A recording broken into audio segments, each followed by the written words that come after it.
որ 15 տարի ինքնությունից հետո Հայաստանի Հանրապետության նախագահ պետականից կատարեց Հունաստան եւ մենք վերահաստատեցինք այն բարձր մակարդակի քաղաքական հարաբերությունները, որ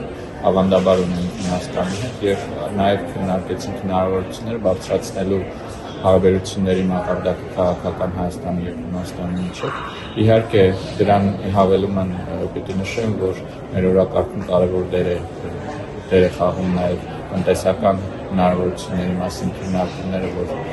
այսօր ունենում ենք Հունաստանի բիզնեսի ներկայացուցիչների հետ, այս թեման նաեւ առավելապես շոշափվել է պաշտոնական հանդիպումների ընթացքում եւ ներկայացնում ենք այն հնարավորությունները, որոնք կան Հայաստանում, այն տնտեսական հաջողությունները, որոնք վերջին տարիների ընթացքում Հայաստանը գրանցել է,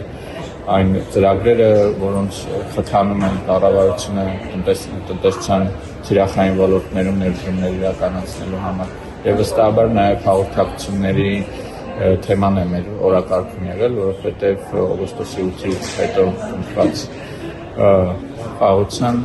հռչակագրից հետո բացվել են նոր հնարավորություններ Հայաստանը եւ ընդհանուր առմամբ կենտրոնական Ասիան ախոչտուն կապով Եվրոպային եւ եվրոպական միությանը կապելու համար, իսկ Հունաստանը այս ամբողջ շղթայի մեջ շատ կարեւոր հանգույց է հանդիսանում։ Հիմա պետք է աշխատենք, որպեսզի Հունաստանը եւ Հայաստանը եւ ընդհանուր առմամբ Հարավային Կովկասը այս ուղղությամբ ավելի սերտացնեն համագործակցությունը։ Ոչ միայն Հունաստանից, այլ Եվրամիության անդամ բոլոր երկրներից եւ Եվրոպական հանրահավաքից մեծ հետաքրքրություն կա Հայաստանում նոր ներդրումներ իրականացնելու համար։ Հունաստանում եւ այսօր տեղի ունեցող քննարկումների ընթացքում մասնավորապես օրինակ շոշափվեց բարձր տեխնոլոգիաների ոլորտի, էներգետիկայի, վերականգնող էներգետիկայի ոլորտում հնարավոր համագործակցությունները եւ այստեղ Հայաստանի կառավարությունը մեծ շահագրգռվածություն ունի խորացնել հարաբերությունները թե Հունաստանի եւ թե